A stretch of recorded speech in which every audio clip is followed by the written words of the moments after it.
Vamos simplificar um algoritmo em um problema, um joguinho, dado por esse enunciado aqui, em que um homem precisa atravessar um rio levando um lobo, uma ovelha e uma couve, mas a cada vez que ele atravessa o rio, ele só pode levar um item por vez. Ele pode fazer várias viagens, mas só com um item por vez. Como é que ele faz para atravessar o rio levando os 3 produtos? Seguindo essas duas regras. Ou seja, ele vai ter que obedecer essas duas regras, que ele não pode deixar o lobo e a ovelha sozinhos em uma margem, porque o lobo poderia comer a ovelha, e ele não pode deixar a couve e a ovelha sozinhas numa margem, porque a ovelha poderia comer a couve, e ele fica no barco o tempo inteiro. Esse é o problema, e nesse site aqui a gente consegue ter uma animaçãozinha para jogar. Vamos começar por aqui. Aqui eles chamam de repolho e alguma outra coisa parecida, mas é o mesmo procedimento. E se a gente for começar isso aqui, a gente percebe que se a gente for tentar levar o repolho para o lado de lá, certamente a gente vai ter um problema. E a mesma coisa aconteceria se a gente começasse pelo outro lado, né? Se a gente começasse levando o lobo, a gente também teria o problema inicial, o problema análogo. Então a gente não tem escolha além de levar a ovelha para o lado de lá e deixar a ovelha e voltar, e a gente pode pegar qualquer um dos dois. E o problema é que se a gente deixar o lobo dessa forma aqui, a gente perderia o jogo. Então a gente tem que fatalmente levar a ovelha de volta, não tem outro caminho. Deixar a ovelha de volta na margem, pegar o repolho ou a couve, deixar junto com o lobo, porque não tem problema, e aí finalmente levar a nossa ovelha ou o nosso carneiro. E esse é o jogo do lobo, da ovelha e do carneiro. Da ovelha, enfim, de um bicho que come outro bicho e um bicho que come um vegetal. São os elementos desse jogo. Os matemáticos, eles gostam de generalizar as coisas e daqui a pouquinho a gente vai ver como é que é a generalização disso. Mas vamos começar pensando no algoritmo que a gente usou para resolver esse primeiro problema. Lembrando que o algoritmo é um procedimento, é uma sequência de operações. Então, a primeira coisa que a gente precisou fazer, o primeiro passo, foi levar a ovelha. Por consequência, a gente deixou o lobo e a couve do outro lado, mas nos algoritmos a gente vai anotando os passos ativos que a gente faz. A gente não precisa anotar o que acontece com o entorno. São as ações que são tomadas e, obviamente, elas vão ter consequências, mas é uma sequência de procedimentos, uma sequência de ações. Levar a ovelha para o outro lado. Para o outro lado.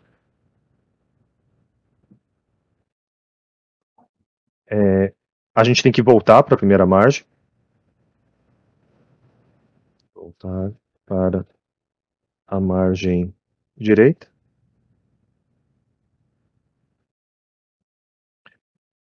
Aí a gente levou o lobo, mas poderia ter levado a couve também, não faria grande diferença. Levar a couve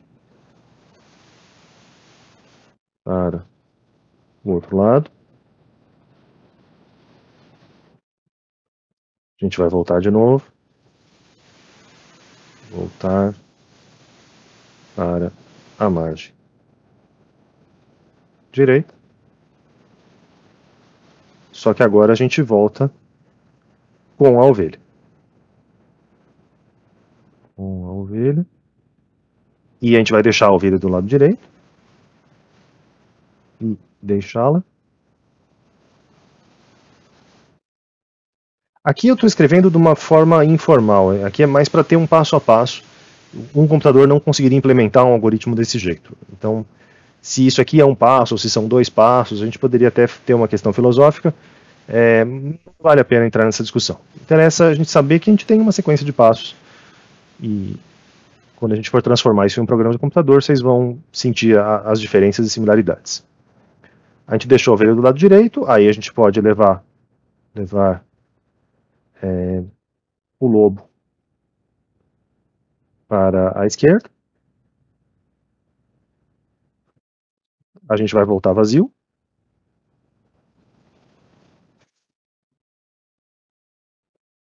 Vazio só com o homem, evidentemente. E a gente vai, por fim, levar a ovelha. Então, dessa forma, a gente conseguiu levar os 3 elementos de uma margem para outra, sem deixar que um comesse o outro. Ok. A gente poderia ter algumas variantes desse algoritmo. A gente poderia resolver isso aqui de formas diferentes, de formas menos eficientes. Se a gente... Eu vou jogar fora aqui meu processo, o meu progresso. A gente jogou dessa forma, com essa sequência de passos, mas a gente podia fazer outras coisas. A gente podia... Bom, aqui a gente não tem muita escolha, a gente tem que começar com a ovelha, mas a gente poderia ficar passeando com a ovelha, indo e voltando com ela, adicionando mais passos no nosso algoritmo, que não resolvem nada. Óbvio que nesse caso não vale a pena a gente fazer isso, mas às vezes a gente acaba fazendo esse tipo de operação. Às vezes a gente acaba escrevendo um algoritmo que tem uns passos desses, de ficar passeando com a ovelha para lá e para cá, sem perceber. Não é que isso é um bom algoritmo, mas acontece às vezes quando a gente pensa alguma coisa de uma forma errada, ou quando a gente não se planeja direito para todas as situações, o nosso algoritmo pode ter mais passos do que o mínimo necessário. Nem sempre o primeiro algoritmo que a gente vai conceber é o melhor possível. Aliás, na minoria das vezes a gente vai já, logo de cara, ter a melhor solução. Esse aqui é um problema simples e a gente conseguiu já formular um bom jeito. Mas fiquem atentos que o nosso primeiro algoritmo pode ser uma coisa um pouco mais rudimentar. Dito isso, como é que a gente poderia... o que existe, aliás, melhor dizendo, o que existe de variação em relação a isso? Os matemáticos sempre gostam de pensar em variações dos problemas, em generalizações dos problemas, em abstrações dos problemas. E uma abstração que existe, que a gente vai mencionar rapidinho aqui, é o que a gente chama de torre de Hanoi. Torre de Hanoi é um processo em que a gente tem 3 pinos. Então eu vou ter aqui um pino A, um pino B e um pino C.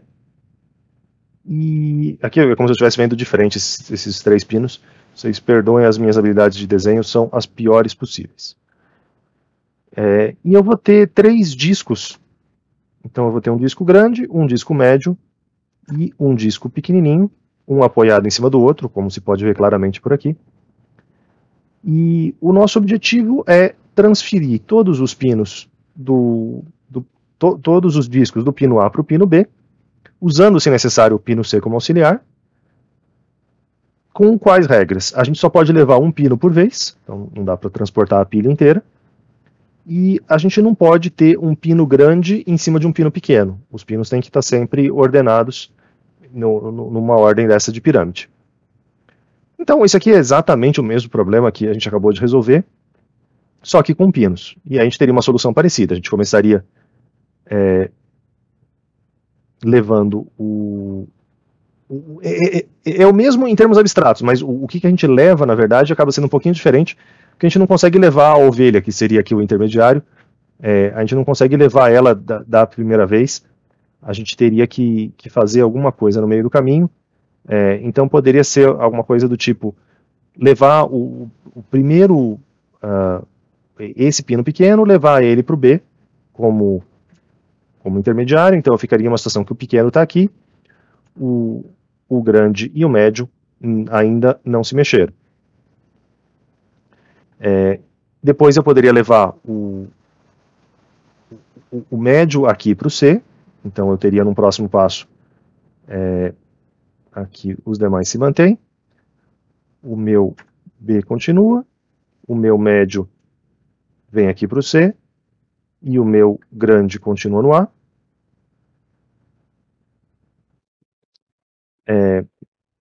Tudo isso é para conseguir levar o pino grande aqui para o B. E aí, finalmente, agora eu vou poder fazer isso, quer dizer, daqui a pouco eu vou poder fazer isso. Primeiro eu vou precisar livrar o pino B, passando esse pequeno aqui para cima do C. Então aqui eu ficaria o médio e o pequeno aqui no C, e o B estaria vazio. E aí, na próxima vez, na próxima iteração, como a gente chama, na próxima repetição, eu finalmente poderia levar o grande para cá e continuar os passos. Então, esse aqui é o problema da torre de Hanoi, e a gente pode resolver esse problema com um algoritmo muito parecido. Aí vem o lado, por um lado chato, mas por outro lado interessante dos matemáticos, que sempre é tentar complicar a situação.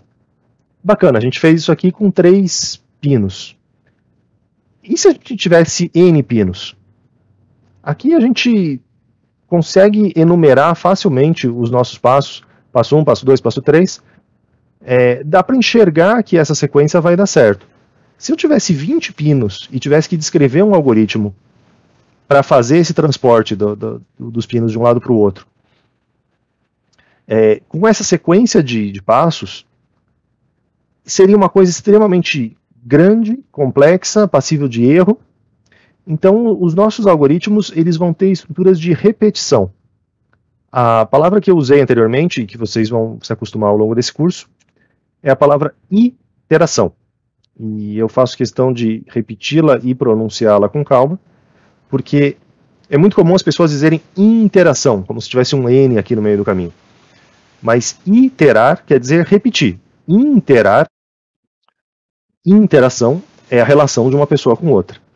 A gente está falando de repetições, então tomem cuidado, sempre escrevam dessa forma iteração, sem o N, e pronunciem iteração. Então os nossos algoritmos vão ter algumas estruturas de iteração ou de repetição, se vocês quiserem, para simplificar a escrita, para a gente não ter que descrever N passos. E aqui então a gente vai ter uma dificuldade que vai aparecer nos próximos exemplos, que é de generalização. A nossa intuição de escrever um algoritmo é escrever como se fosse uma receita de bolo. É escrever alguma coisa assim, que tem o passo 1, passo 2, passo 3. Mas para a gente resolver problemas maiores e para a gente escrever algoritmos melhores, algoritmos que funcionem em situações mais gerais, a gente vai ter que ter essa preocupação de escrever com estruturas de repetição, com estruturas um pouco mais genéricas. Mas vamos com calma e daqui a pouquinho a gente vai ver como é que seria uma estrutura desse tipo.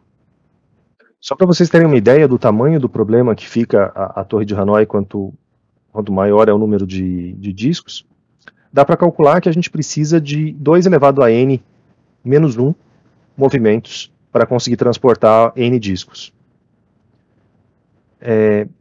Para um valor de n, por exemplo, n igual a 20, a gente já teria esse valor aqui maior do que 1 milhão, mais de 1 milhão de passos. Então, para um número de dados que nem é tão grande assim, você já teria 1 milhão de repetições. Já fica claro que um algoritmo do estilo daqui do lado esquerdo não é dos mais viáveis, e por isso que a gente vai precisar dessas estruturas de iteração ou de repetição.